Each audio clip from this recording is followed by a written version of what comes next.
Ayan, so mga idol, what's up, what's up? So araw ng Boss Ironman ngayon dito sa Luzon mga idol. So syempre, ano nga ba yung mga kailangang gawin, mga preparasyon? Ayan, napaka-importante nito mga idol. Syempre, sa unang-una sa lahat, kailangan may budget ka. Napakamahal ng babayaran, and at the same time yung magiging preparation mo, syempre sigurado gagastos at gagastos ka. Kasi itong Boss Ironman na to, isa tong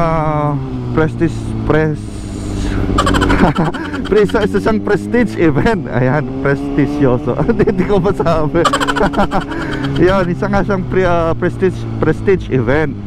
So ito ang pinakamalaking endurance na ginagawa, no? So yun, unang-una lahat, kailangan financially stable ka. And then after nun, kung may tingin mo nga may budget para dito, ang next na gagawin mo is kailangan physically and mentally capable ka. Ayun, di ba? Physically, bakit ko sinabi physically?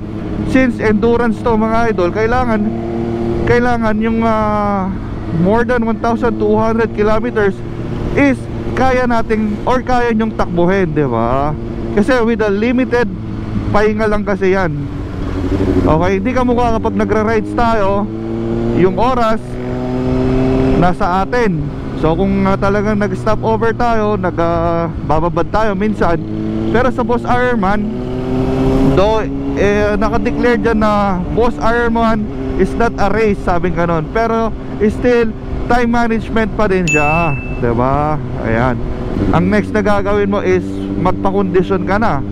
Like for example, kung hindi naman talaga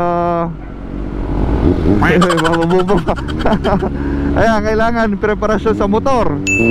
Iko-condition mo pa yan mga idol. I-check mo yan kung sa tingin mong 100% roadworthy siya, and then yun, pwede ka lang lumahok. And of course, kailangan na may mga ano din yan proper gear. Ayan, from head to toe. Oh. And of course, after nun, kailangan may OR, CR, hindi paso, and of course, dapat hindi rin paso yung license. Kasi yung mga ganyan, dadaan yan ng verification, dadaan yan ng checking, no? Yung scrutinizing na tinatawag, kasi yun yung kakalkalin lahat ng ano. So yun yung tingin kong mga preparation na kailangan sa Boss Ironman. Once na establish na natin yung mga factors na sinabi ko, and that is the time na syempre kailangan ipaalam sa pamilya. Yun yung pinaka-importante mga idol. Alam ng asawa, alam ng mga anak, mga relatives, kanyan, friends, syempre para supportan ka.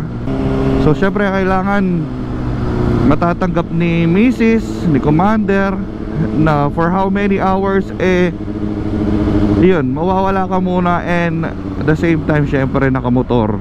Ayun, dahil alam naman natin na ang motor is prone, diba? So kailangan paintindi natin.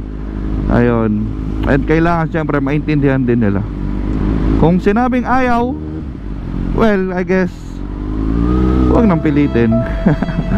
Bawi na lang next time. Ayun, so tingin ko yun lang yung mga factors na naisip ko sa pagsali sa Boss Ironman, no?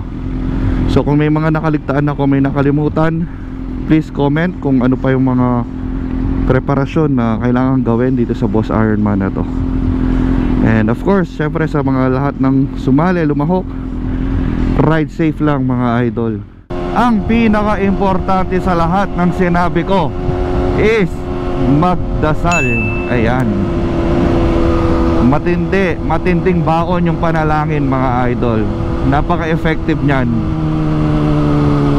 Huwag kalimutang humingi ng guidance, ng assistance, na i-bless ka the way you drive, ayan, pinaka-importante sa lahat yung magdasal talaga mga idol. Manalo ka man o matalo, maging finisher ka man o hindi, ang importante makauwi ka ng buo at safe sa pamilya.